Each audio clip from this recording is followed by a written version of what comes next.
시청자 여러분 안녕하십니까?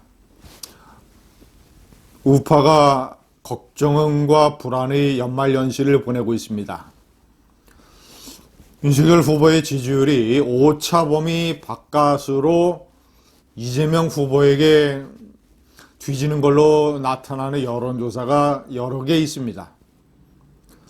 윤 후보가 당선될 때만 해도 15%포인트까지 이재명을 눌렀습니다. 자, 그런데 이제는 거꾸로 대충 평균을 내보면 6 내지 8%포인트 차로 크게 밀리고 있습니다. 오차범위 바깥입니다. 김건희 씨 리스크를 진솔한 사과로 겨우 정리를 했는데 대표적으로 이준석 리스크가 점점 커지고 있습니다.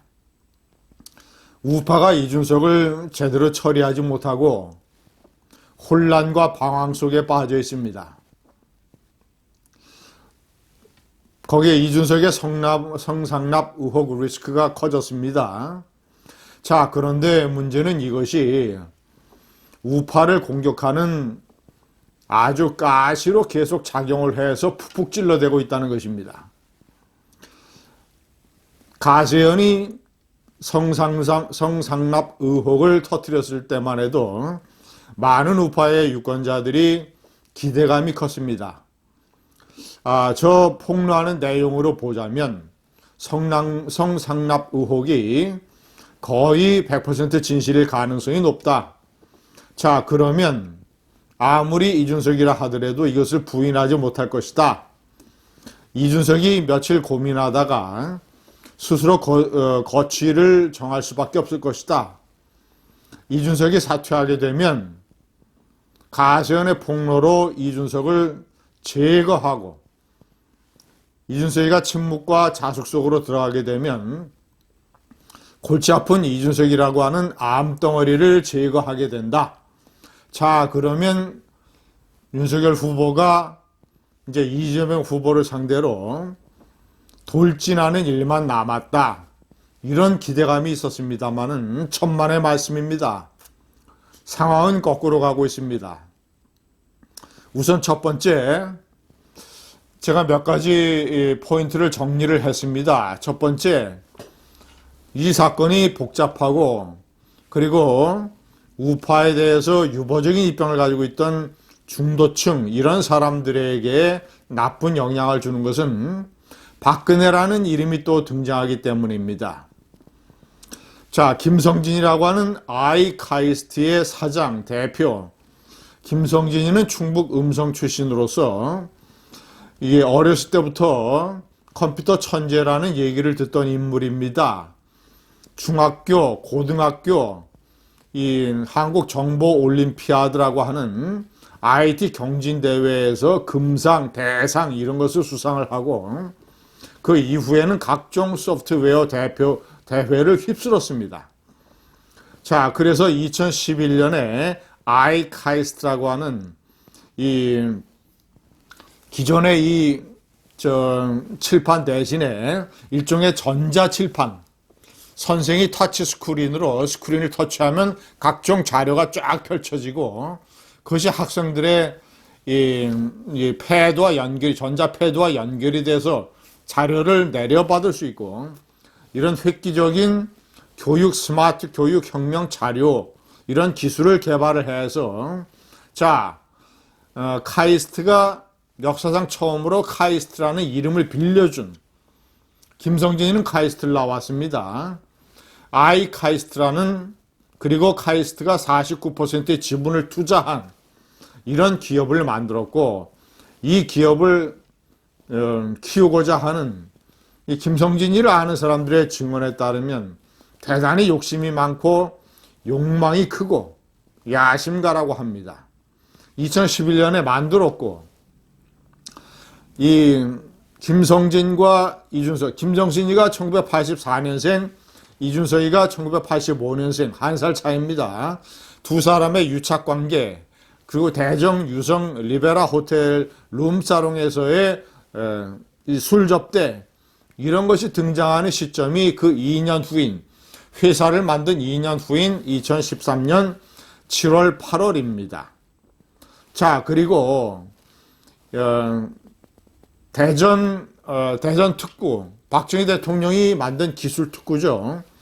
이 대전 특구 설립 40주년 기념 행사가 그 해 2013년 11월에 이 대전에서 열렸는데, 그 행사에 박근혜 대통령이 참석을 해서, 자, 공교롭게도 그 전시된 여러 가지 이제 이 창조 경제 기술 혁신, 이런 IT 아이템 이런 것 중에서 김성진 아이카이스트 대표, 이 아이카이스트의 이른바 스쿨박스라고 하는, 아까 제가 말씀드린 터치스크린 교육 자료, 이것을 박근혜 대통령이 시연해 보는, 그 옆에는 김성진 아이카이스트 대표가 딱 붙어 있고, 자, 이런 일이 벌어졌습니다.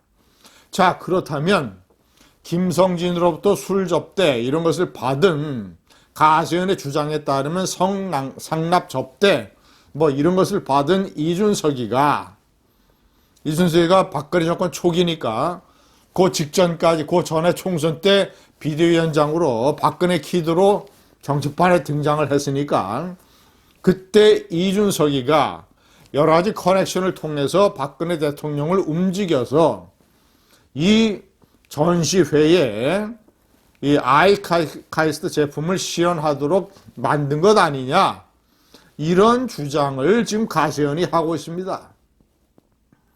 그리고 뭐 이준석이가 이 대전 이 룸사롱 놀이에 뭐 상당한 재미를 느끼고 있다.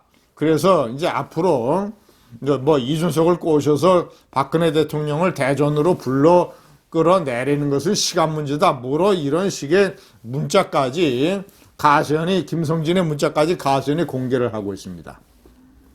자, 그런데 두 번째, 이준석은 왜 침묵하고 있는가?